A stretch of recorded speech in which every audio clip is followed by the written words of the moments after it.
Halo Tribuners, selamat sore. Anda sedang menyaksikan live update Tribun News edisi Jumat 10 Desember 2021. Sore ini akan kami sajikan informasi teraktual dan menarik yang dilaporkan secara langsung oleh reporter lapangan kami. Bersama saya Meisa Desirait, inilah live update selengkapnya. Warga Kelurahan Pijoan, Kecamatan Jaluko, Kabupaten Muaro Jambi dihebohkan penemuan mayat jenis kelamin laki-laki di dalam mobil truk BA8766KU yang terparkir di pinggir jalan kawasan Jaluko. Penemuan mayat itu di Jalan Lintas Jambi Muara Bulian RT 7 Kelurahan Pijoan pada Kamis 9 Desember sekira pukul 11 waktu Indonesia Barat kemarin. Mayat laki-laki tersebut diketahui merupakan warga Provinsi Sumatera Barat.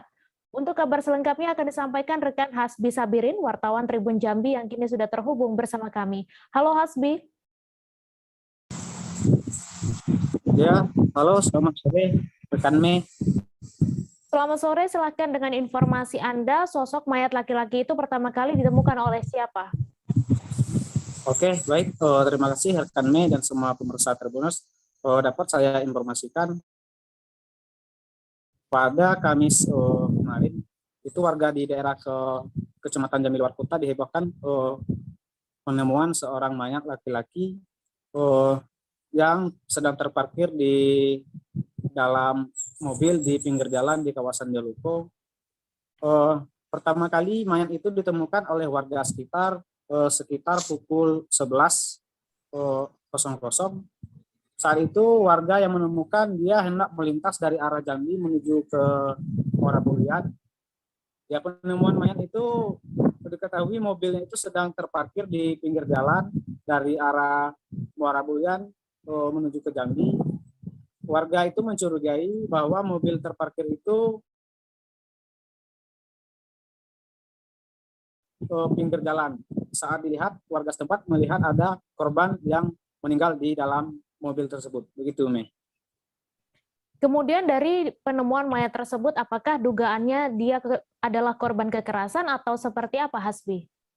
Ya, baik. Perlu saya informasikan juga di sini, setelah mengetahui adanya penemuan mayat yang terbaring di dalam mobil itu, warga atau saksi mata yang melihat kejadian itu langsung melapor ke Polsek Jaluko. Setelah itu, Polsek Jaluko langsung kondisi korban itu langsung dievakuasi dan dibawa ke rumah sakit yang ada di Kota Jambi. Berdasarkan penyelidikan pihak kepolisian bahwa korban itu tidak mengalami dari tindakan kekerasan. Ya, untuk dugaan sementara dari pihak kepolisian bahwa korban itu diduga meninggal dunia akibat adanya penyakit penyertaan itu serangan jantung. Ya, untuk diketahui juga korban ini merupakan sopir truk batubara, warga asal Sawah Lunto, Provinsi Sumatera Barat. Begitu, Mei. Lalu mayat tersebut kini apakah sudah dikembalikan ke keluarganya atau bagaimana? Ya, baik. Berdasarkan update informasi terbaru bahwa korban itu sudah dipanggil oleh pihak keluarganya, pihak kepolisian panggil keluarga dari korban, bahwa korban itu sudah dibawa ke tempat asalnya, yaitu di Sawah Lunto, Sumatera Barat. Begitu, Mei. Baik, terima kasih Hasbi atas laporan Anda. Selamat bertugas kembali. Ya.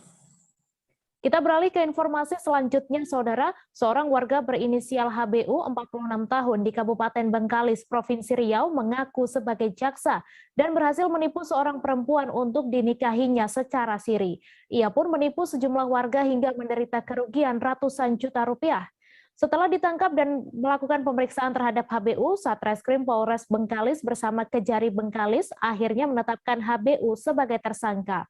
Untuk info selengkapnya akan disampaikan oleh rekan M. Natsir, wartawan Tribun Pekanbaru yang kini sudah terhubung bersama kami. Halo Natsir. Ya, halo Mei, selamat sore. Selamat sore, silahkan dengan informasi Anda bagaimana aksi jaksa gadungan ini bisa terungkap. Ya, Mei, jaksa gadungan ini sendiri terungkap pada tanggal 30 November pekan lalu, di mana saat itu jaksa gadungan ini bernama Hari Budi Utomo atau HBU diamankan oleh Satuan Satreskrim Polres Bengkalis bersama Kejaksaan Negeri Bengkalis di Pulau Rupat, tepatnya di Desa Pangkalan Nyeri, di mana di sana awalnya, informasi awal, petugas Polres Bengkalis yang berada di Pulau Rupat mendapat informasi terkait adanya aktivitas seorang yang mengaku sebagai jaksa di daerah tersebut. Nah, dari informasi ini, polisi yang ada di Rupat berkoordinasi dengan Satreskrim, kemudian Satreskrim berkoordinasi dengan pihak Kejaksaan Negeri Bengkalis, di mana dilakukan pelacakan terhadap warga tersebut. Setelah melakukan pelacakan selama sepekan, akhirnya pihak kejaksaan memastikan bahwa tidak ada penugasan dari Kejaksaan Agung maupun dari Kejaksaan Negeri Bengkalis terkait adanya aktivitas jaksa di daerah tersebut. Kemudian pada tanggal 30 November tersebut, tim gabungan dari Polres Bengkalis maupun Kejaksaan Negeri Bengkalis meluncur ke Pulau Rupat, tepatnya ke Desa Pangkalan Nyiri, dan melakukan pengamanan terhadap HBU ini. Nah, di saat pengamanan memang banyak ditemukan barang bukti berupa dokumen-dokumen kejaksaan maupun pakaian atau atribut-atribut kejaksaan dari rumah tersangka ini. Begitu, rekan Mei. Ya, lalu dapat Anda jelaskan seperti apa modus penipuan yang dilakukan tersangka dan kerugian yang dialami sejumlah warga? Rekan Mei, penipuan dilakukan tersangka mulai pada April lalu, di mana tersangka sendiri sudah menipu istri sirihnya sendiri, di mana waktu itu berkenalan melalui akun media sosial yaitu Facebook, bahwa mengaku sebagai jaksa, kemudian sepakat untuk bertemu dan datang ke Pangkalan Nyiri. Nah, setelah datang di bulan April lalu, tersangka HBU ini mengaku sebagai jaksa yang ditugaskan oleh di bidang penyidikan pidana khusus, dan mereka sepakat untuk menikah. Nah, di sana sendiri HBU sendiri sudah melakukan penipuan kepada sejumlah warga, baik secara langsung maupun secara melalui media sosial. Di antaranya salah satu korbannya yaitu warga Rupat sendiri sudah melaporkan, di mana dia menipu dengan iming-iming memberikan jasa terkait masalah-masalah hukum yang terungkap saat ini oleh Satreskrim Polres Bengkalis terkait pengurusan hukuman kasasi di Mahkamah Agung, di mana tersangka menjanjikan pada korbannya akan menurunkan hukuman warga Rupat yang sedang menjalani hukuman ataupun sedang masih dalam sidang Mahkamah Agung, bisa memberikan keringanan hukuman, namun dengan menyetor uang sejumlah 700 juta rupiah. Nah, selain itu juga ada kejahatan lainnya, penipuan yang dilakukan, namun mungkin belum sampai saat ini belum ada laporan resmi ke Polres Bengkalis. Begitu, Mei. Kemudian apakah ada penyesalan dari jaksa gadungan ini dan bagaimana proses hukumnya? Ya, rekan Mei, memang saat persidangan dilakukan pada Kamis siang kemarin, tersangka sendiri mengaku menyesal atas perbuatannya dan tidak berjanji di hadapan jumlah awak media tidak akan mengulangi kejahatan penipuan. Tapi sebagai catatan, HBU sendiri sebenarnya sudah beberapa kali melakukan tindakan penipuan di wilayah berbeda. Sebelum di Bengkalis, HBU juga pernah tersangkut masalah penipuan di Medan dan menjalani hukuman pidana. Begitu juga di Yogyakarta, HBU ini juga pernah melakukan penipuan namun diselesaikan secara damai. Nah, secara ini proses hukum sedang berjalan, mereka masih mendalami motif-motif dan dugaan-dugaan kejahatan lainnya yang dilakukan oleh HBU. Namun secara pasti yang saat ini sudah dipastikan kejahatan yang penipuan ini akan diancam dengan hukuman 4 tahun penjara, sementara terkait kejahatan pemalsuan penggunaan atribut-atribut kejaksaan ini juga tersangka HBU terancam hukuman pidana 6 tahun penjara. Gitu, Mai. Baik, terima kasih Natsir atas laporan Anda, dan Tribuners, wartawan kami juga telah menghimpun wawancara dengan tersangka. Berikut tayangannya untuk Anda. Ya, seperti itulah. Meyakinkan tetangga-tetangga itu tetangga di rumah, tetangga istri saya. Anda jaksa. Itu kan baru 3 bulan kok sudah bisa menipu sampai ratusan juta rupiah tuh. Cara meyakinkannya macam mana tuh, Pak? Saya nggak meyakinkan, orang itu datang ke kantor.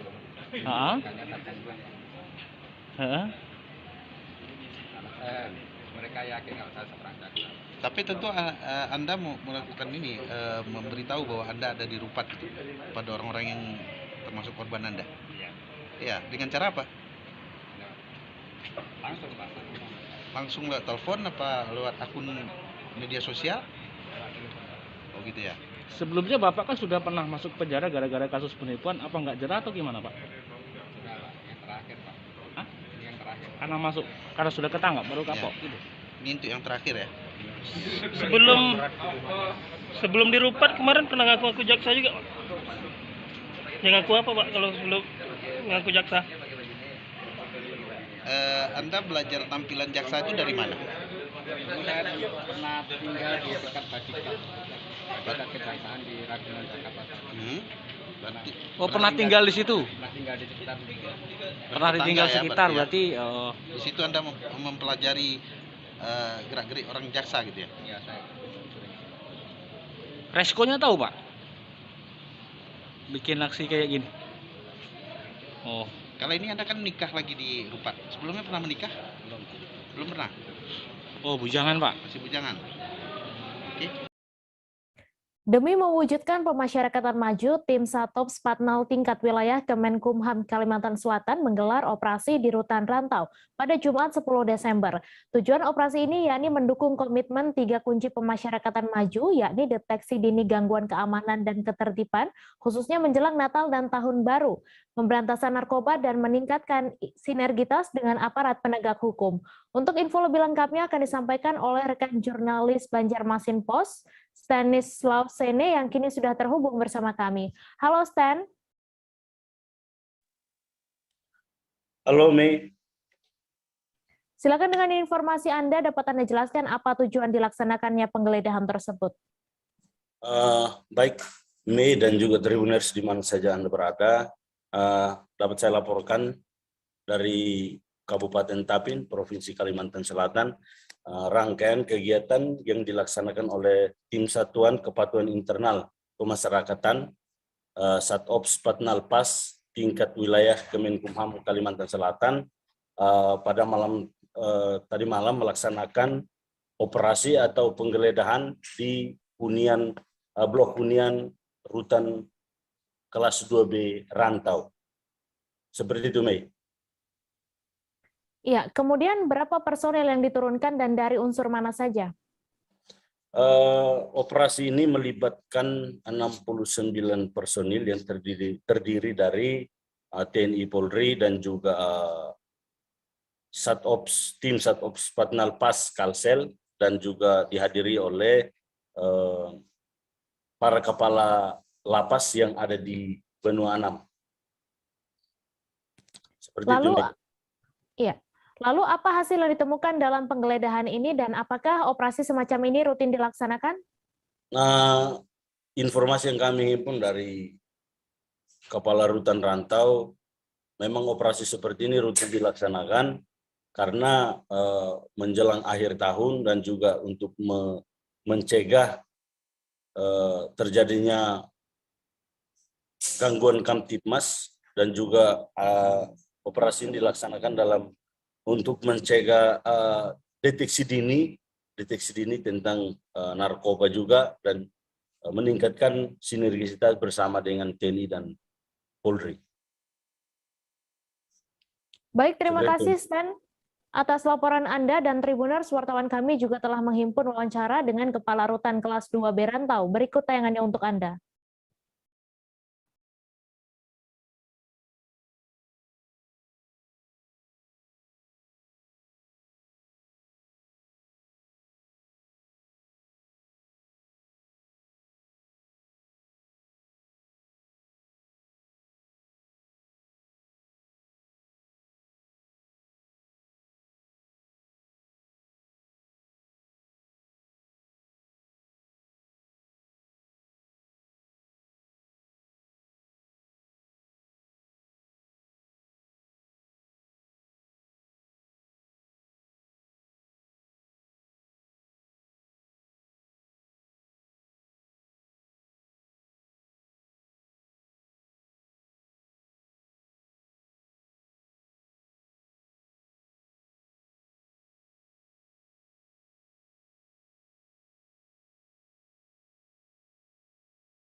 Ada berapa tahanan Pak? Ini, Pak?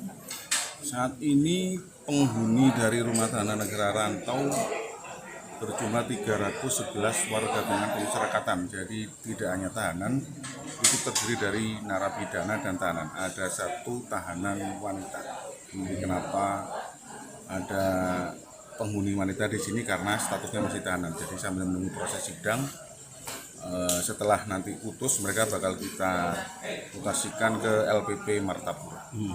Terkait kegiatan ini Pak, kenapa dipusatkan di Rutan Kelas 2B Rantau ini Pak? Sebenarnya bukan dipusatkan, ini sebenarnya program dari Satopatnal Kantor Wilayah Kementerian Hukum dan HAM Kalimantan Selatan, yang salah satunya adalah melakukan razia di berbagai lapas yang ada di lingkup kantor wilayah Kemenkumham Kalsel. Nah, kebetulan hari ini Rantau ketempatan untuk dilakukan razia terhadap kamar hunian. Ada yang ditemukan nggak Pak? Ada di Banjarmasin dan di lapas lain. Ada yang ditemukan nggak Pak? Tidak ada barang-barang yang berbahaya, hanya beberapa. Ada sendok stainless itu, tapi tidak diruncingin karena dikhawatirkan nanti sendok itu bisa dijadikan senjata tajam. Tapi kita lihat tadi bahwa sendok yang kita temukan adalah sendok standar ya, jadi tidak ada diruncingkan. Artinya alat-alat tersebut rawan untuk dipakai sebagai senjata tajam. Nah, tadi ada kayak 1-2 HP kecil, tapi dilihat tadi kayaknya itu mainan untuk mendengarkan MP3 karena tidak ada SIM card di situ, hanya memory card untuk menyimpan data. Ada komitmen khusus ini dari Kemenkumham Kalsel ini berkaitan dengan HP ini Pak? Bukan untuk Kemenkumham, tapi bukan untuk khusus ke Kanwil ya, tapi sudah instruksi langsung dari Direktur Jenderal Pemasyarakatan, salah satunya untuk pemberantasan narkoba.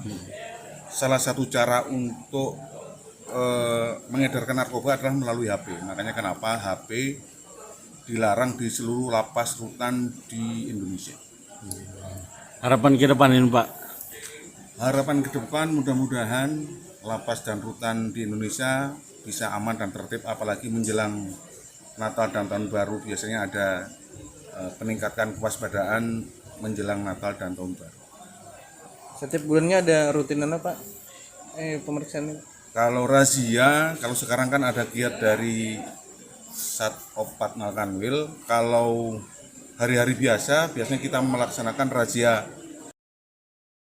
Sejumlah tambang galian C yang diduga ilegal di Kabupaten Toraja Utara, Provinsi Sulawesi Selatan ditutup paksa oleh Dinas Lingkungan Hidup. Penertiban tambang galian C ini dilakukan Dinas Lingkungan Hidup bersama petugas Satpol PP Toraja Utara.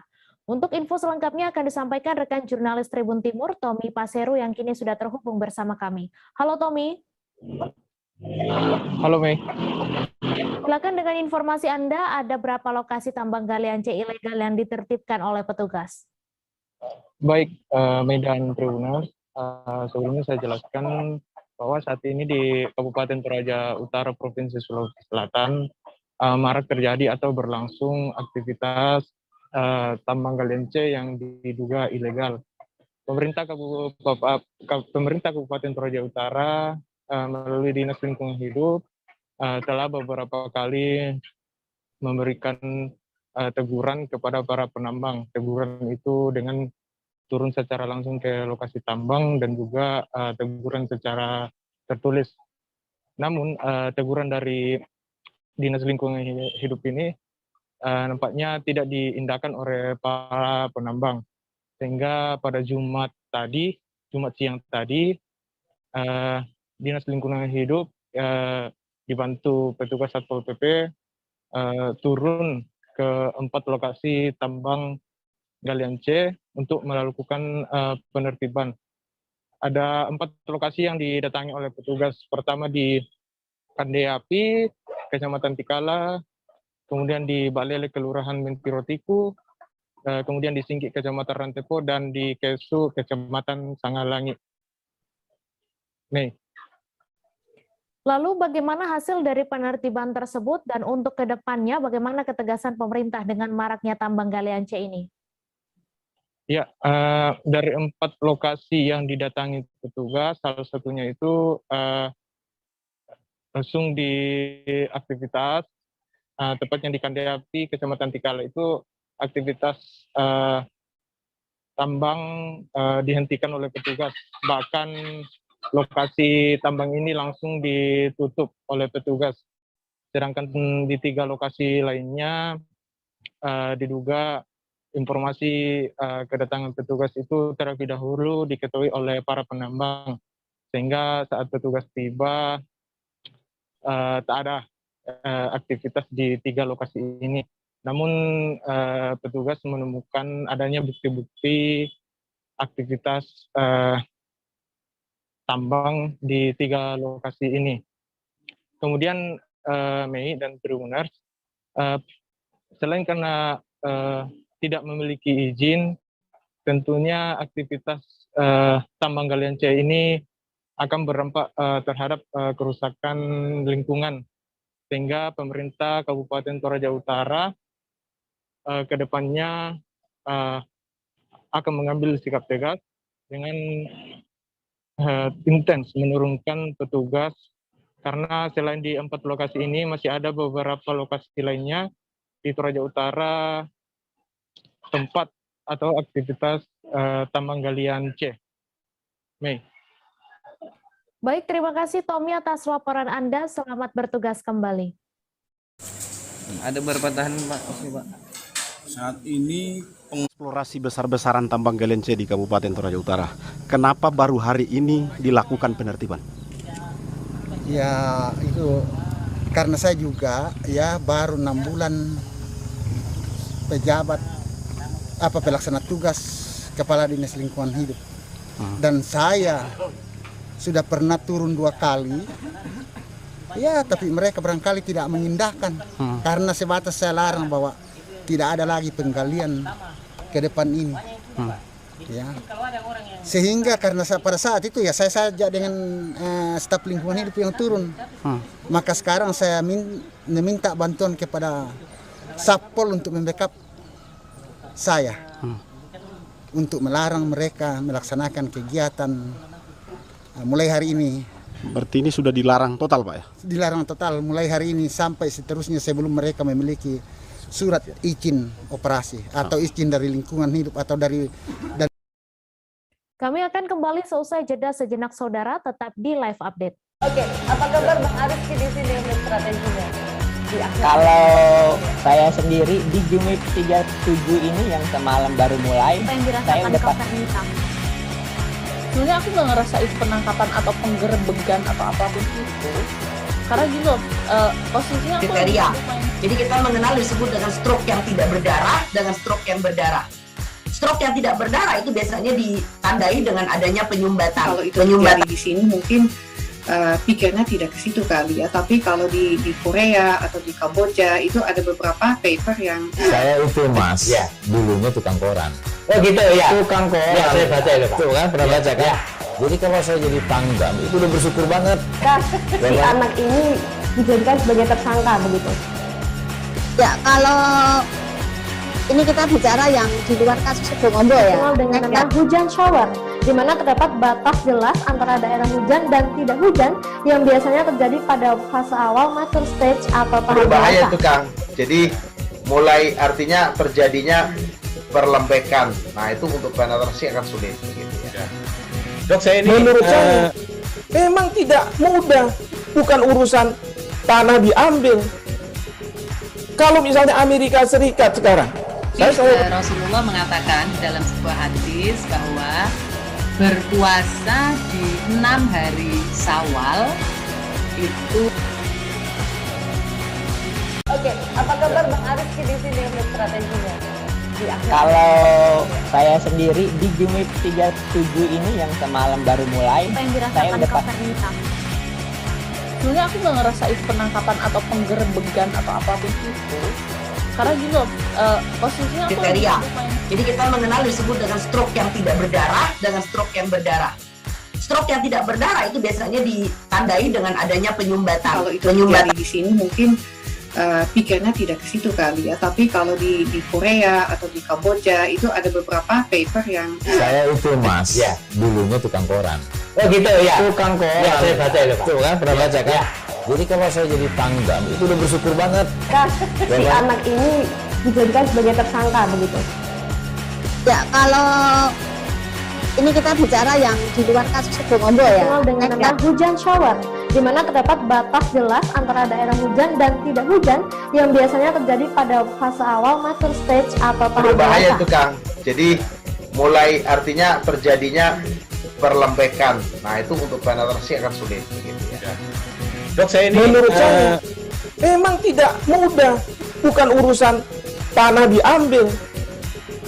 Kalau misalnya Amerika Serikat sekarang, Rasulullah mengatakan dalam sebuah hadis bahwa berpuasa di 6 hari Syawal itu.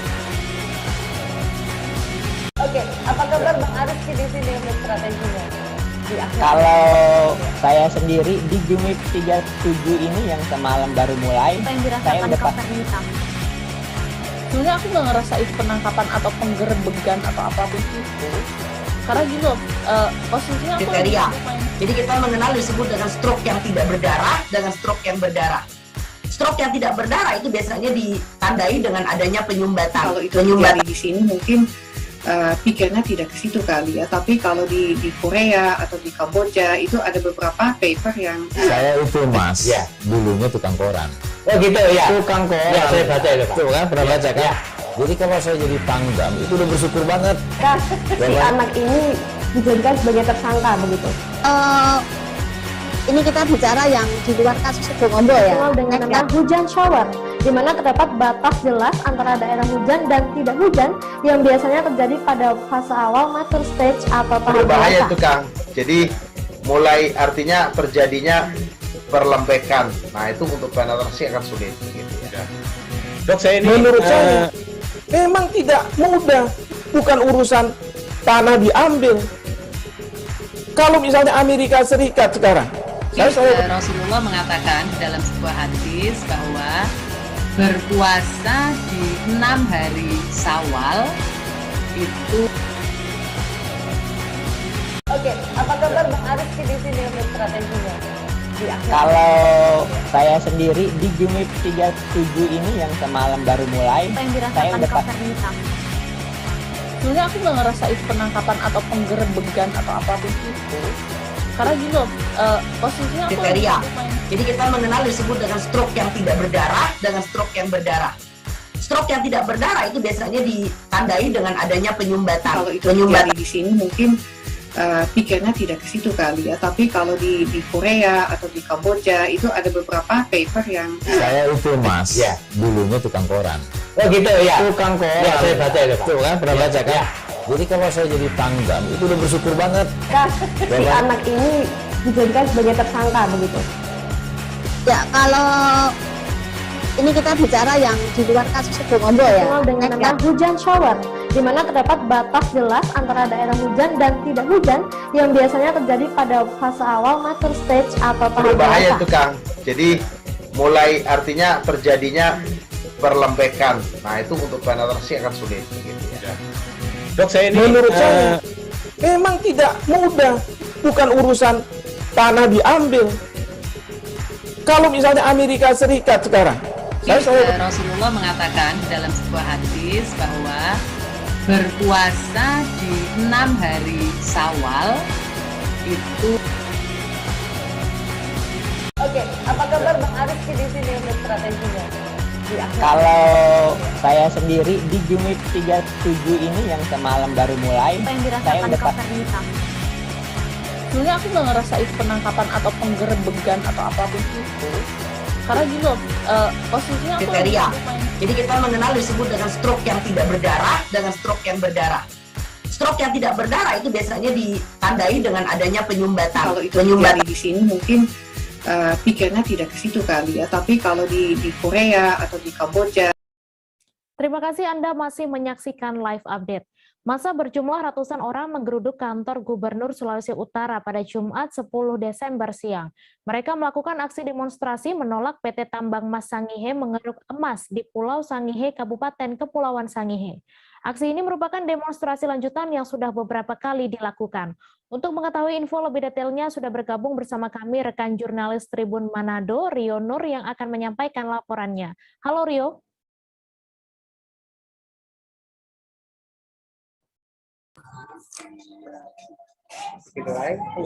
Halo.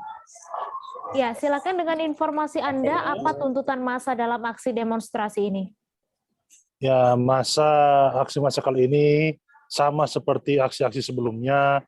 Mereka menolak PT Tambang Emas Sangihe untuk mengeruk beroperasi di Pulau Sangihe. Mereka mengeruk emas.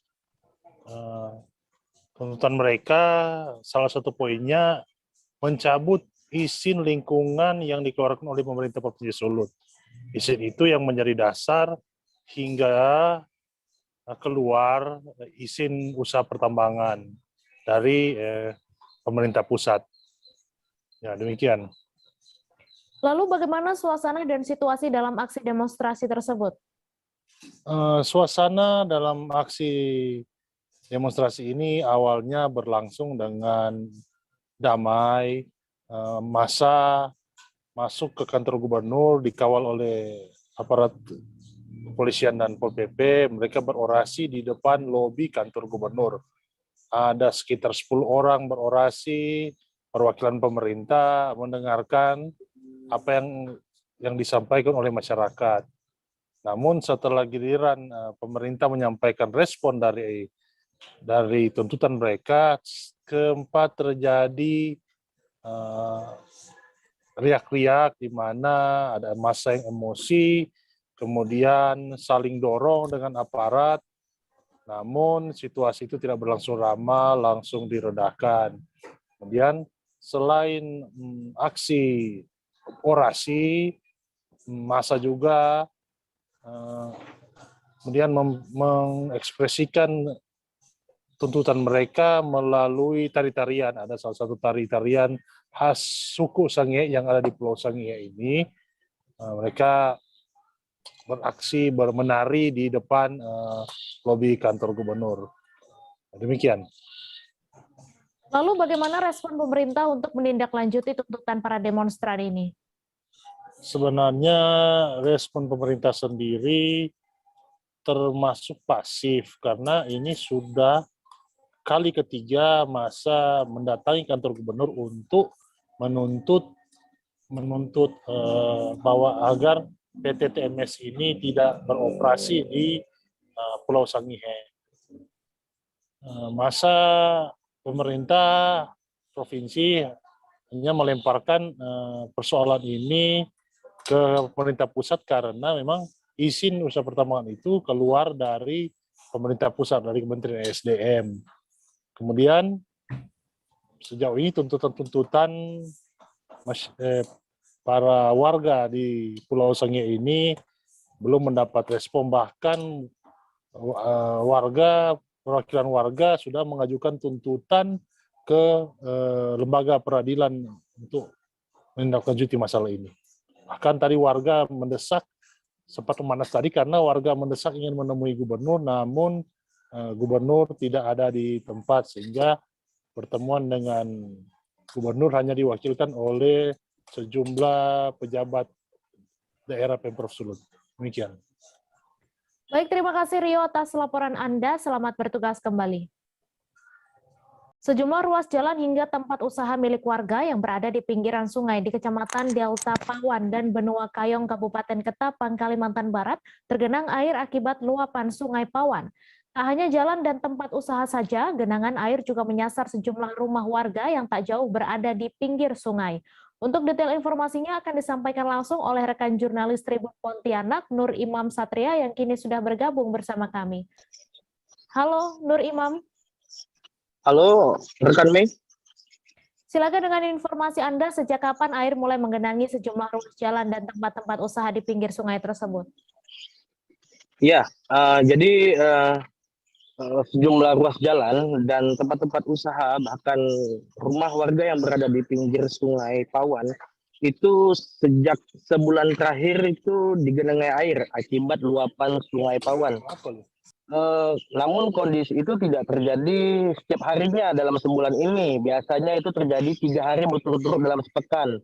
Dan biasanya dalam sepekan itu 3 hari berturut-turut dan kemudian dan seterusnya. Jadi dalam sebulan itu setiap pekannya 3 hari udah pasti air itu naik ke tempat-tempat usaha dan ruas-ruas jalan yang berada di pinggir sungai. Begitu. Lalu biasanya air yang menggenang ini mulai naik ke daratan mulai pukul berapa? Iya. Jadi menurut penuturan dari penjaga salah satu tempat usaha, yakni kafe yang berada di pinggir sungai yang bernama Okto, mengatakan air mulai naik ke kafe atau tempat-tempat usaha di sini itu sekitar pukul 8 pagi. Dan kembali surut itu sekitar pukul 1 siang. Dan kondisi ini, yang menuturkan kondisi ini terjadi itu memang kerap terjadi di akhir-akhir tahun, termasuk di bulan November dan Desember. Begitu, bukan Mi? Lalu apa saja dampak dari genangan air yang naik hingga ke jalan dan tempat usaha warga ini? Ya, tentunya dengan adanya genangan air akibat luapan Sungai Pawan ini berdampak sekali bagi tempat-tempat usaha yang berada di pinggir sungai. Biasanya pengunjung yang biasanya ramai sekali pada pagi hari akibat adanya genangan air ini menjadi sepi karena pengunjung enggan untuk datang. Dan untuk di ruas jalan sendiri, yakni yang berada di ruas jalan WR Supratman, Kecamatan Benua Payung itu terjadi kemacetan. Karena warga yang melintas itu sangat berhati-hati akibat genangan air ini. Namun pihak kepolisian terus berjaga untuk mengurai kemacetan sehingga hal-hal yang tidak diinginkan itu tidak terjadi di lokasi genangan air tersebut. Begitu rekan Mei. Baik, terima kasih Nur Imam atas laporan Anda. Selamat bertugas kembali. Kita beralih ke informasi selanjutnya, Saudara. Banjir rob atau banjir yang disebabkan pasangnya air laut membuat sejumlah kawasan di Kota Banjarmasin, Kalimantan Selatan masih digenangi air hingga saat ini. Salah satu kawasan yang hingga saat ini masih digenangi air adalah kawasan Kelayan A, Kelurahan Murung Raya, Banjarmasin Selatan, di mana pemukiman warga yang berada di dekat aliran sungai mengalami kebanjiran hingga sampai ke dalam rumah, dan kondisi ini membuat aktivitas warga terganggu. Untuk detail informasinya akan disampaikan langsung oleh rekan wartawan Banjarmasin Pos, Apung, yang kini sudah bergabung bersama kami. Halo Apung. Halo rekan Mei. Silakan dengan informasi Anda bagaimana kondisi banjir di Banjarmasin saat ini. Lalu bagaimana kondisi cuaca di Banjarmasin? Apakah masih sering diguyur hujan deras disertai angin kencang atau seperti apa, Apung? Nah, jadi dalam beberapa hari ini Kota Banjarmasin masih sering diguyur hujan deras disertai tiupan angin. Bahkan beberapa hari yang lalu itu Kota Banjarmasin pada malam hari itu diguyur hujan sangat deras disertai tiupan angin yang cukup kencang yang membuat warga itu sempat ketakutan ya, karena hal itu kemungkinan baru pertama kali juga dirasakan warga Banjarmasin. Jadi untuk hari ini sendiri itu sudah terjadi 2 kali hujan. Begitu rekan Mai. Baik, terima kasih Apung atas laporan Anda, dan Tribuners, wartawan kami juga telah menghimpun wawancara dengan seorang warga Kelayan A. Berikut tayangannya untuk Anda. Nah, Ranpian siapa Cah? Martina. Siapa? Martina. Nah, setiap malam rumah pian terendam banjir lah. Iya, terendam nih, nah banyak bener banyu, nanti hanya aja kering nih. Oh, jadi sampai ke dalam rumah lah. Sampai ke dalam rumah. Oh, sampai ke dalam rumah. Oke. Berapa hari sudah, Cah? Udah semingguan udah Senin lah. Senin Selasa. Oh, parak semingguan lah. Nggih. Ini Bang Pian lagi bapak nih? Penting tikar benhamna hendak diasi sedikit-sedikit kalau lapik apa kan. Jadi kalau malam sampai ke dalam rumah sih lah. Dalam rumah. Nggih. Nah, jadi ini terkait banjir rob yang masih melanda beberapa kecamatan di Kota Banjarmasin. Ternyata sampai pagi ini juga masih menggenangi rumah warga. Ini di mana ada rumah yang masih calap sampai ke dalam rumah sampai siang. Nggih. Nah, ini orangnya kemana nih?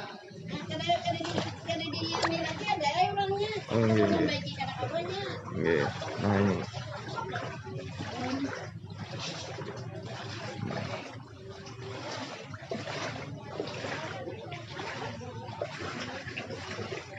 ini.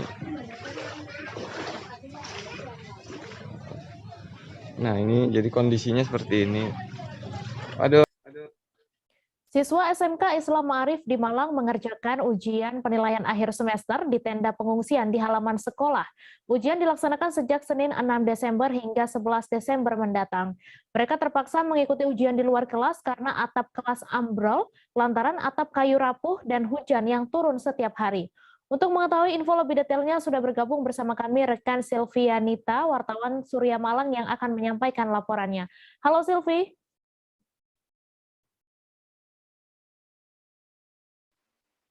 Halo Mei, selamat sore. Selamat sore, silakan dengan informasi Anda sejak kapan atap ini ambruk dan apakah sudah ada bantuan? Atap di sekolah SMK Islam Ma'arif ini sudah ambruk sejak 1 Desember 2021 lalu. Hal ini karena kondisi kayu yang sudah rapuh, juga hujan yang terus-menerus turun di Kota Malang. Akhirnya dari pihak sekolah berinisiatif dengan BPBD untuk mendapatkan bantuan pinjaman berupa tenda yang dipasang di halaman sekolah. Di mana pada tanggal 6 Desember itu siswa mulai mengikuti PAS. Sebenarnya yang rusak itu di satu kelas aja, tapi di kelas lainnya itu memang atapnya sudah rawan sehingga sekolah berkoordinasi untuk mendapatkan tenda tersebut. Siswa bangku-bangku diletakkan di dalam tenda dan siswa mengerjakan ujian layaknya seperti di kelas, juga ada guru yang memantau pelaksanaan ujian tersebut. Begitu, Mei. Lalu bagaimana kondisi siswa dalam menjalani ujian di tenda tersebut? Dari pantauan yang saya lihat, siswa ya nampak enjoy dengan kegiatan ujian tersebut. Dari pihak sekolah melarang untuk menanyakan pendapat dari siswa. Dari Kasek menyatakan siswa sangat menerima kondisi itu dan bisa melaksanakan ujian pas di dalam tenda. Dari pihak sekolah meminjam tenda itu selama 10 hari sejak hari Minggu tanggal 5. Gitu. Baik, terima kasih Silvi atas laporan Anda, dan Tribuners, wartawan kami juga telah menghimpun wawancara dengan Kepala SMK Islam Ma'arif. Berikut tayangannya untuk Anda. Sekitar pukul 12 dini hari. Kami tahu itu subuh dari grup SMK, iya. Karena ada tetangga yang sebelah ini, perumahan ini, ada yang cerita ke tetangga sebelah polsek. Itu akibat hujan atau memang kondisinya, Bu? Rabunya itu hujan deras, hujan deras. Hujannya kan ini sudah hampir berapa minggu kemarin itu ya. Yang ambruk apa itu? Yang ambruk atapnya. Atap ruangan. Ruangan kelas 11. Sama separuh di ruang pojok yang biasanya saya buat untuk sholat dua anak-anak itu. Itu sekarang anak-anak ini belajar di tenda, gimana tanggapannya, Bu? Jadi untuk sementara anak-anak ini belajar di tenda yang dipinjami oleh BNPB. Pertama kan saya juga kasihan gitu melihat anak-anak di tenda, ya Allah, anak-anakku kayak di pengungsian, saya sampai gitu ya. Ternyata anak-anak ngerti gitu loh, nggak apa-apa Bu, no. Padahal sebelumnya kan mau saya taruh di ruang banking, tapi di ruang banking kok terlalu sempit untuk anak-anak ini. Akhirnya anak-anak ya nyaman itu. PT Freeport Indonesia fasilitasi keberangkatan 2.508 karyawan untuk merayakan Natal dan Tahun Baru dengan keluarga. Diketahui pemberangkatan karyawan PT Freeport Indonesia dari kontraktor dan privatisasi merupakan agenda tahunan yang disebut Christmas Flight 2021. Untuk kabar selengkapnya akan disampaikan rekan wartawan Tribun Papua, Marcelinus Labulela, yang kini sudah terhubung bersama kami. Halo Marcel. Baik, selamat malam, Mei. Ya, selamat malam. Silakan dengan informasi Anda, bagaimana tanggapan dari pihak PT Freeport terkait kegiatan ini? Baik, terkait kegiatan menjelang Natal dan Tahun Baru, dapat saya sampaikan bahwa untuk tahun ini PT Freeport Indonesia telah membuka kembali atau memfasilitasi keberangkatan untuk para karyawan, di mana untuk tahun ini PT Freeport berhasil memfasilitasi keberangkatan 2.508 karyawan untuk bisa berlibur dan atau merayakan Natal dan Tahun Baru di kampung halamannya masing-masing. Begitu, Mei. Lalu bagaimana respon dari para karyawan sendiri? Terkait respon dari para karyawan, termasuk salah satu karyawan dari Kabupaten DIY, Kabupaten DIY, Papua, mengatakan bahwa program ini memang bagus dan perlu diketahui bahwa program ini sebelumnya karena gara-gara COVID-19 sehingga program ini telah dibatalkan selama 2 tahun. Jadi dia berharap ini pesan langsung dari Bapak Engelbertus Madai, salah satu koordinator karyawan PT Freeport berasal dari Kabupaten DIY, mengatakan bahwa semoga program ini tetap berjalan mengingat kerinduan para karyawan untuk Natal bersama dan Tahun Baru bersama di kampung halamannya dapat dipenuhi oleh perusahaan PT Freeport Indonesia. Gitu, Mei. Baik, terima kasih Marcel atas laporan Anda, dan Tribuners, wartawan kami juga telah menghimpun wawancara dengan VP Industrial Relation PT Freeport Indonesia. Berikut tayangannya untuk Anda. Resmi hari pagi ini tanggal 9 Desember 2021 dengan resmi membuka Christmas flight teman-teman karyawan-karyawati yang akan berangkat ke daerah masing-masing.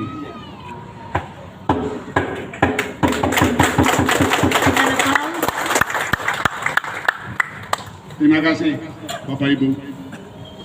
Ya, Pak Demi tetap, Pak Paul, Pak Jim tetap di tempat. Nah, selanjutnya kita beralih ke informasi selanjutnya, Saudara. Gabungan Buruh dan Mahasiswa melakukan demonstrasi menolak Undang-Undang Cipta Kerja dan Upah Minimum Provinsi atau UMP Lampung 2022 di depan gedung Pemprov Lampung pada Kamis 8 Desember kemarin. Khusus terkait UMP Lampung 2022, masa aksi meminta kenaikan sebesar 15%. Selain itu, masa aksi mendesak Pemprov menetapkan angka UMP setara 100% kebutuhan hidup layak atau KHL. Untuk info selengkapnya akan disampaikan rekan Hendra Saputra, wartawan Tribun Lampung yang kini sudah terhubung bersama kami. Halo Hendra. Halo Mia. Mei. Ya, silakan dengan informasi Anda, bagaimana jalannya demonstrasi dari pantauan di lapangan dan untuk buruh-buruh yang menjadi peserta demo berasal dari mana saja, Hendra? Baik ya Mia. Mei. Terkait kemarin masa aksi itu terdiri dari beberapa organisasi serikat buruh ya. Itu juga ada juga dari Persatuan Pedagang Kaki Lima yang kemarin memang sempat ingin direlokasi oleh pemerintah kota. Ada juga gabungan dari organisasi kemahasiswaan yaitu LMND ya. Untuk situasi kemarin juga terlihat massa cukup damai ya, menyampaikan orasi dan juga tidak ada kericuhan yang terlihat di lokasi, begitu Mei. Kemudian apakah ada dari pihak Pemprov Lampung yang menemui massa yang berdemonstrasi dan apakah akan ada rencana aksi berikutnya jika tuntutan para buruh ini tidak dikabulkan? Kemarin ya sekitar 1 jam berorasi, akhirnya perwakilan massa aksi dipersilakan mediasi ya bersama Pemprov Lampung mengenai 8 tuntutan yang mereka bawa. Namun berdasarkan informasi yang kami dapat, belum ada atau mereka ingin mendiskusikan kembali apabila memang tuntutan dari mereka tidak ditindaklanjuti oleh Pemprov. Begitu, Mei. Baik, terima kasih Hendra atas laporan Anda. Selamat bertugas kembali. Tribuners, kami masih akan menyajikan informasi menarik untuk Anda seusai jeda sejenak, tetap di Live Update. Oke, apa kabar Bang Aris di sini untuk strateginya? Kalau saya sendiri di Gimik 37 ini yang semalam baru mulai, saya udah pasti. Sebenarnya aku nggak ngerasain penangkapan atau penggerbegan atau apapun itu, Karena gini loh, posisinya aku kriteria. Jadi kita mengenal disebut dengan stroke yang tidak berdarah dengan stroke yang berdarah. Stroke yang tidak berdarah itu biasanya ditandai dengan adanya penyumbatan. Kalau itu terjadi di sini mungkin pikirnya tidak ke situ kali ya, tapi kalau di Korea atau di Kamboja itu ada beberapa paper yang saya itu mas, ya dulunya tukang koran. Oh gitu ya. Tukang koran. Ya, saya baca ya, Pak. Tuh kan pernah baca kan? Ya. Jadi kalau saya jadi pangdam itu udah bersyukur banget. Si anak ini dijadikan sebagai tersangka begitu.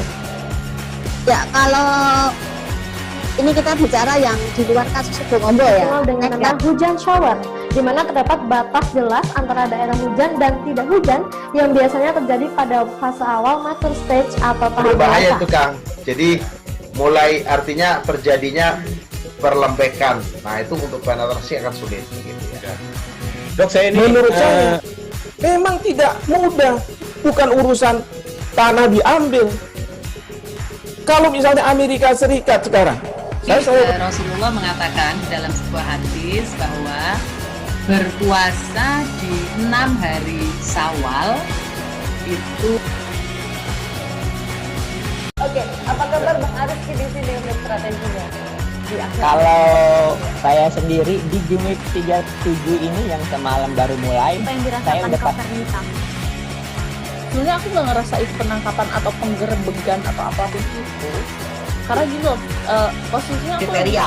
Jadi kita mengenal disebut dengan stroke yang tidak berdarah dengan stroke yang berdarah. Stroke yang tidak berdarah itu biasanya ditandai dengan adanya penyumbatan. Kalau itu terjadi di sini mungkin pikirnya tidak ke situ kali ya, tapi kalau di Korea atau di Kamboja itu ada beberapa paper yang saya itu mas, ya dulunya tukang koran.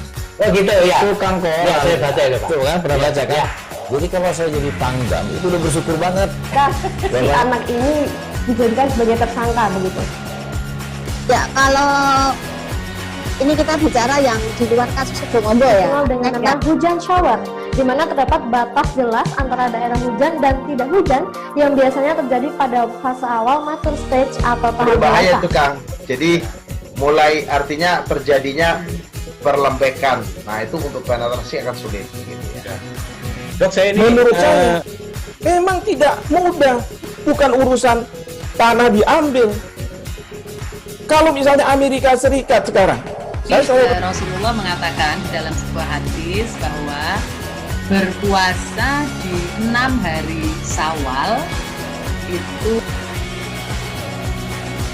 Oke, apa kabar Bang Ariski di sini untuk strateginya?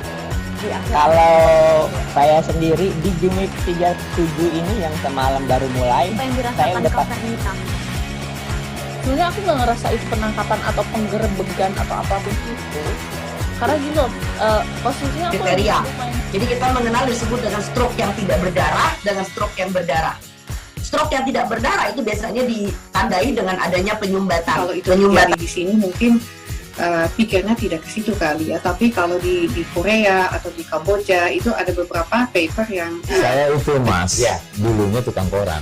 Oh gitu ya. Tukang koran. Ya, saya baca ya, Pak. Tuh kan pernah baca kan? Ya. Jadi kalau saya jadi pangdam itu udah bersyukur banget. Si anak ini dijadikan sebagai tersangka begitu.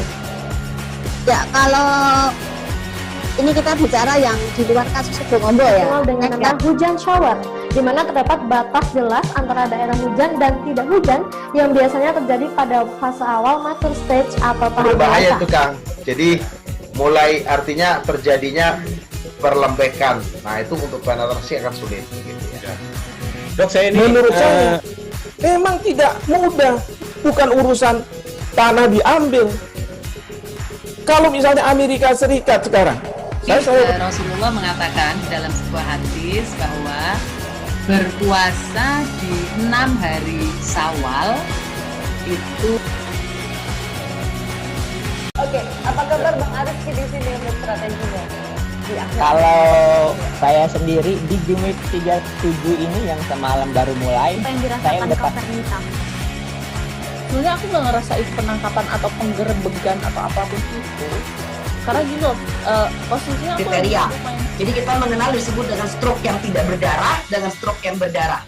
Stroke yang tidak berdarah itu biasanya ditandai dengan adanya penyumbatan. Kalau itu terjadi di sini mungkin pikirnya tidak ke situ kali ya, tapi kalau di Korea atau di Kamboja itu ada beberapa paper yang Saya itu Mas, dulunya tukang koran. Oh gitu ya. Tukang koran. Ya, saya baca itu Pak. Tuh kan pernah baca kan? Jadi kalau saya jadi pangdam itu udah bersyukur banget.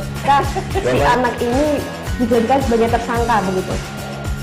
Ya, kalau ini kita bicara yang di luar kasus Sebongombo ya. Dengan nama hujan shower, di mana terdapat batas jelas antara daerah hujan dan tidak hujan yang biasanya terjadi pada fase awal mature stage atau tahap Berbahaya dewasa. itu Kang.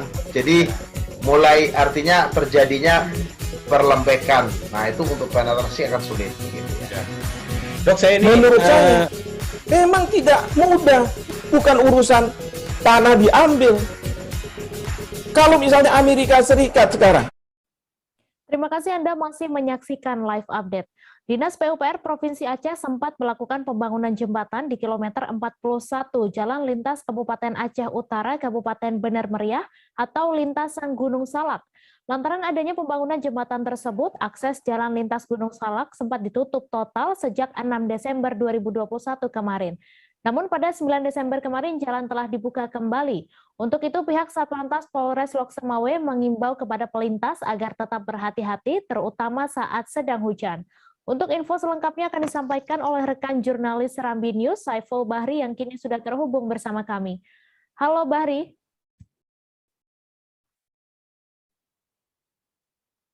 Halo, Mei. Silakan dengan informasi Anda, apakah selama ini memang silakan dengan informasi Anda, apakah selama ini memang banyak warga yang melintas di lintasan Gunung Salak tersebut?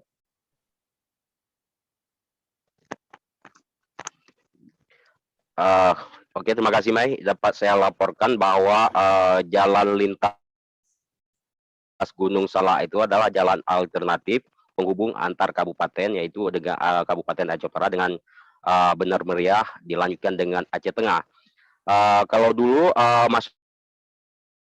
masyarakat yang ingin bepergian antar kabupaten tersebut harus melintasi Kabupaten Birun yang jaraknya bisa yang menghabiskan waktu bila dari Aceh Utara itu bisa sampai 4 atau 5 jam. Namun dalam 3 tahun atau 4 tahun terakhir ini sudah ada jalan lintas Gunung Salak, sehingga masyarakat yang ingin melintas antar kabupaten itu hanya butuh waktu 2 jam setengah atau 2 jam, diperkirakan sekitar 2 jam. Jadi untuk saat ini warga yang ingin bepergian antar Bener Meriah ke Aceh Utara atau sebaliknya lebih memilih jalur lintas Gunung Salak. Di samping itu, dengan lahirnya jalan lintas Gunung Salak, munculnya destinasi wisata baru, yaitu Puncak Gunung Salak, sehingga warga juga ramai berkunjung ke lokasi tersebut. Demikian, Mei. Kemudian kapan direncanakan di kedua sisi ujung jembatan tersebut akan diaspal sehingga lebih aman untuk dilintasi warga? Dapat sesuai informasi dari pihak kepolisian yang kita terima bahwa hasil koordinasi dengan pihak pelaksana oleh pihak kepolisian bahwa jembatan tersebut di ujung kedua jembatan tersebut baru akan diaspal nanti di tahun 2022. Demikian, Mai. Baik, terima kasih Saiful Bahri atas laporan Anda dan Tribuners. Wartawan kami juga telah menghimpun keterangan dari Kasat Lantas Polres Lok Sumawe. Berikut tayangannya untuk Anda.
kami informasikan kepada masyarakat bahwa saat ini pembangunan jembatan, tepatnya di Jalan Lintas KA KM 41 Benemariah Gunung Salak, sudah dapat dilintasi baik oleh kendaraan roda 2 maupun roda 4. Namun demikian, kami tetap menghimbau kepada seluruh pengendara yang melintasi di lokasi pembangunan jembatan ini agar tetap berhati-hati dikarenakan masih terdapat sisa material di mana curah hujan yang cukup tinggi cukup menghambat pembangunan jembatan.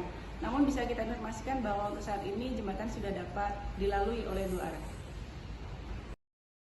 Kantor Kesehatan Pelabuhan atau KKP kelas 2A Samarinda, Provinsi Kalimantan Timur akhirnya membeberkan kronologi secara lengkap 20 anak buah kapal yang terkonfirmasi COVID-19.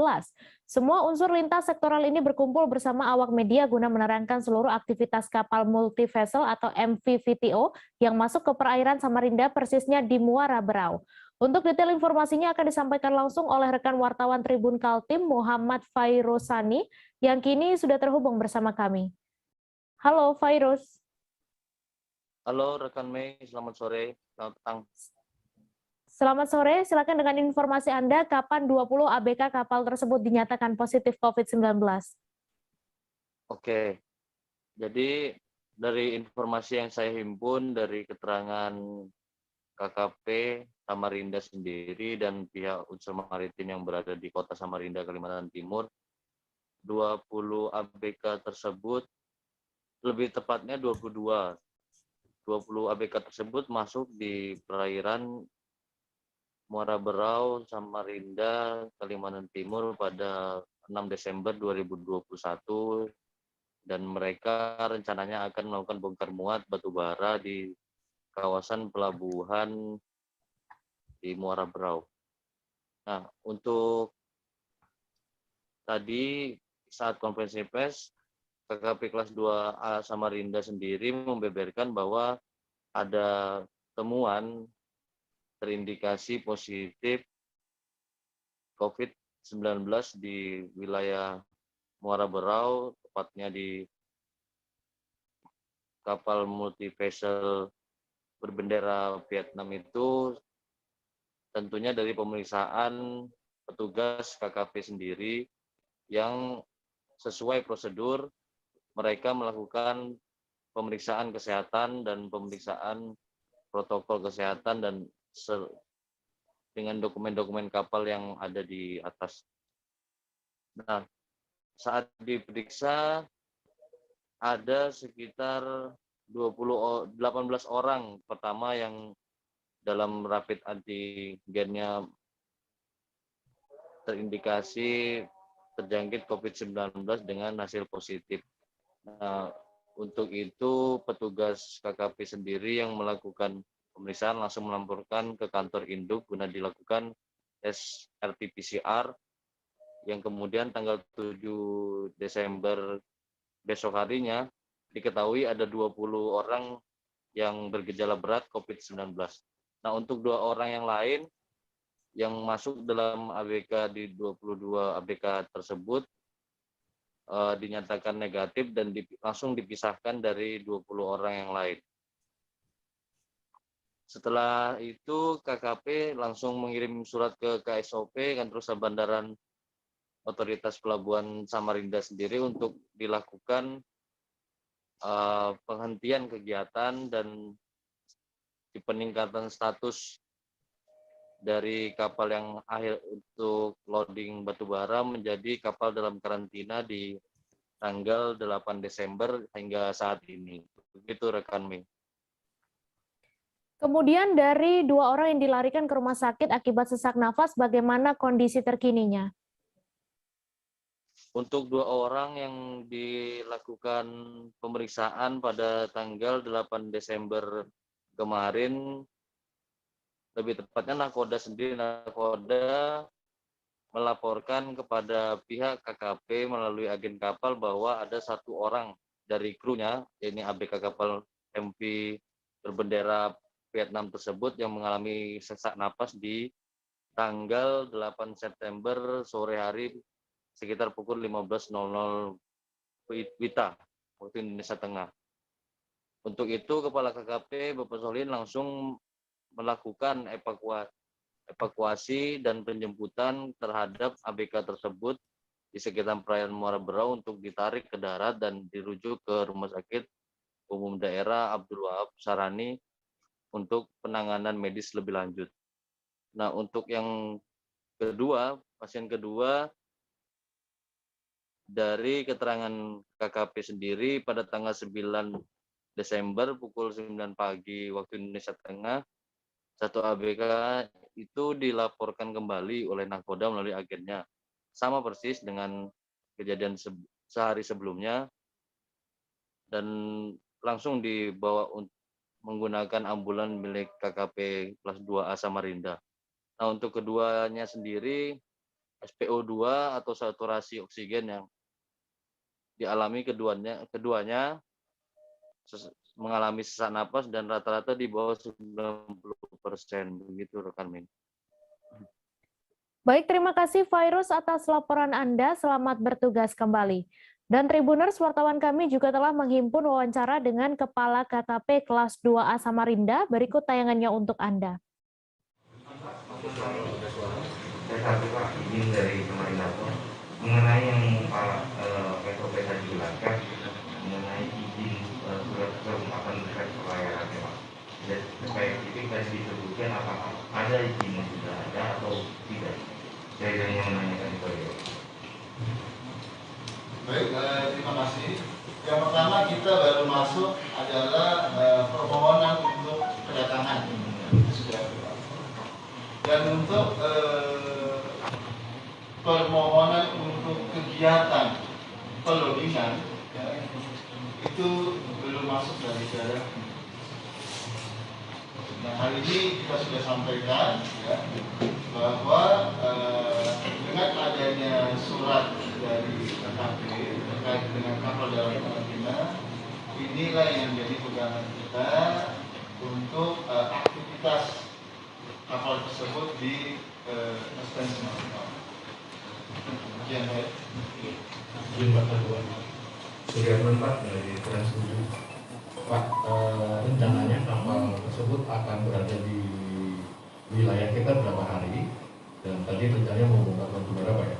Terus sama ini Pak, mempertanyakan ini, kalau kita kan ke negara lain ada persyaratan tertentu ya, kayak kita maunya harus ada lubang laku ya, apa itu vaksin 2 kali. Apakah itu adalah tidak dilarangnya alat angkut untuk masuk ke Indonesia.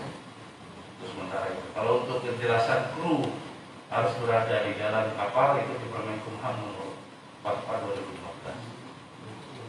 Jadi belum ada sosialisasi bahwa mereka harus vaksin. Kalau itu dari kewenangan. Enggak, maksud kami hubungan sudah disampaikan ya?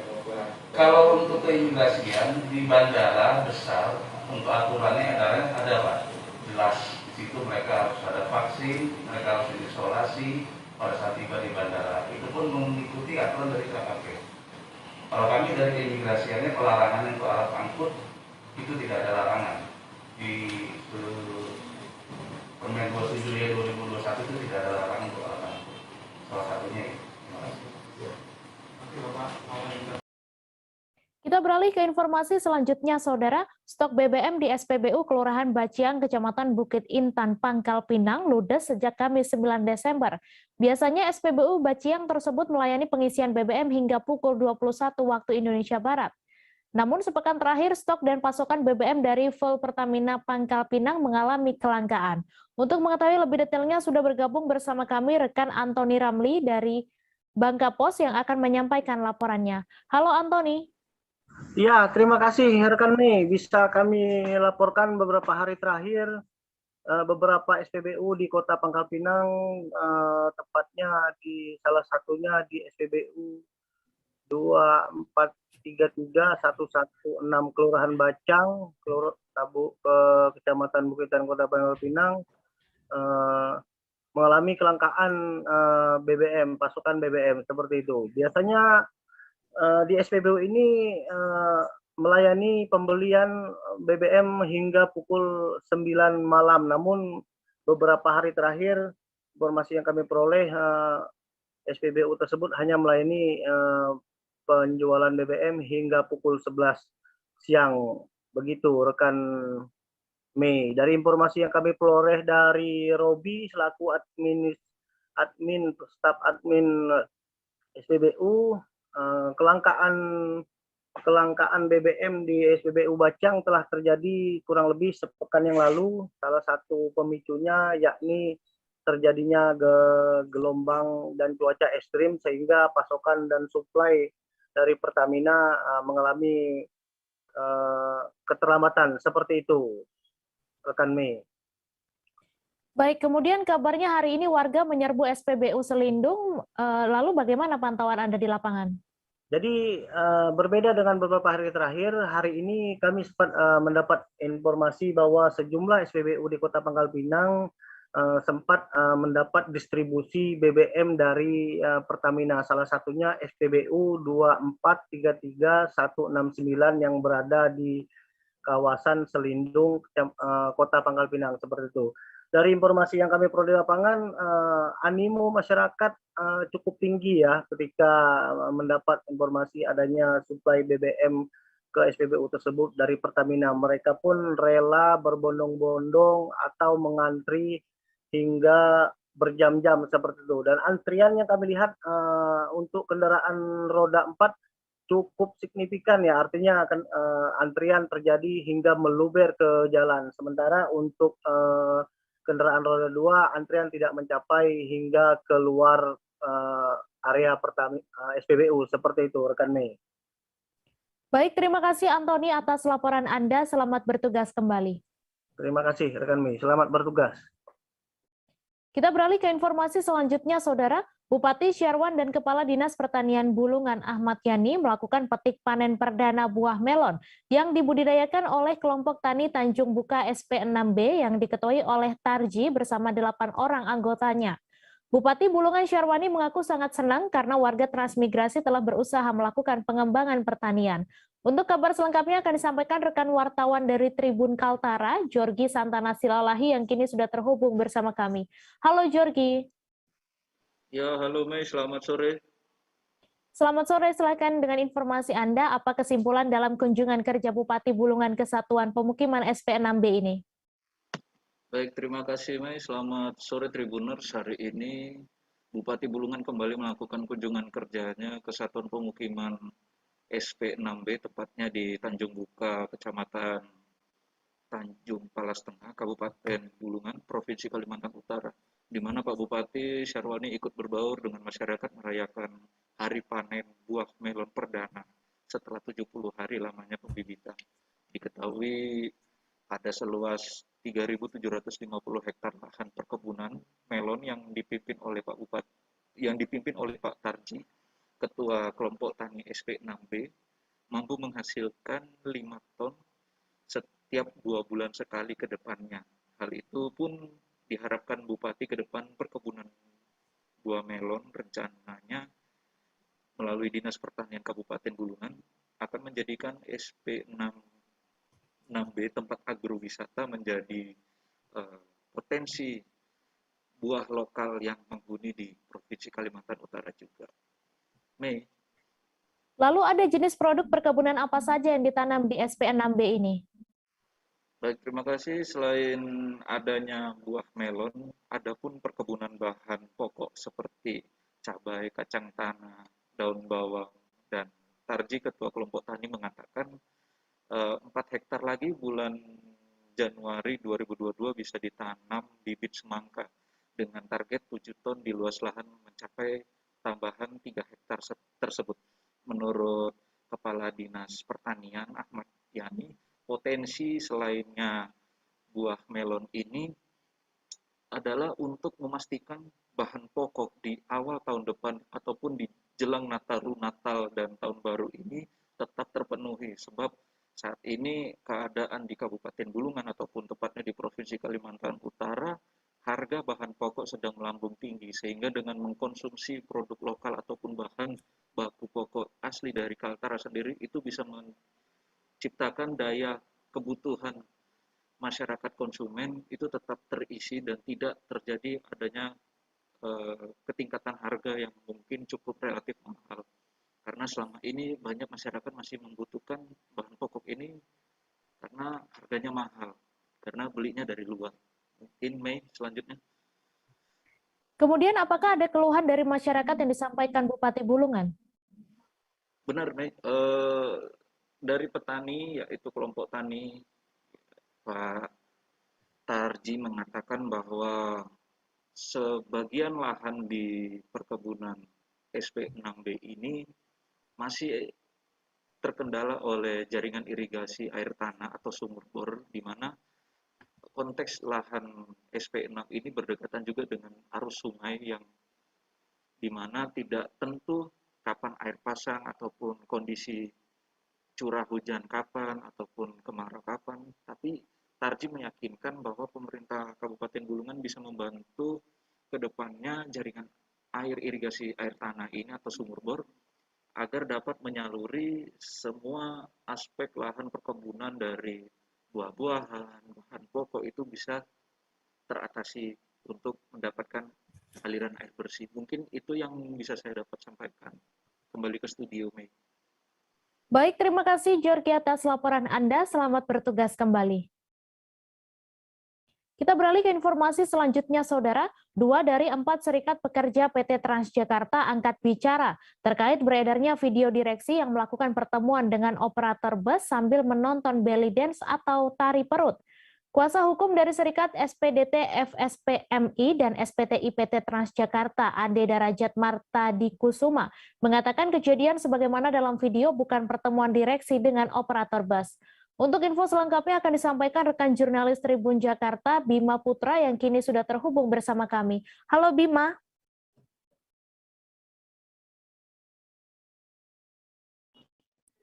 Halo. Silakan dengan informasi Anda, bagaimana penjelasan pegawai dari 2 serikat pekerja PT Transjakarta terkait kasus video viral direksi tersebut?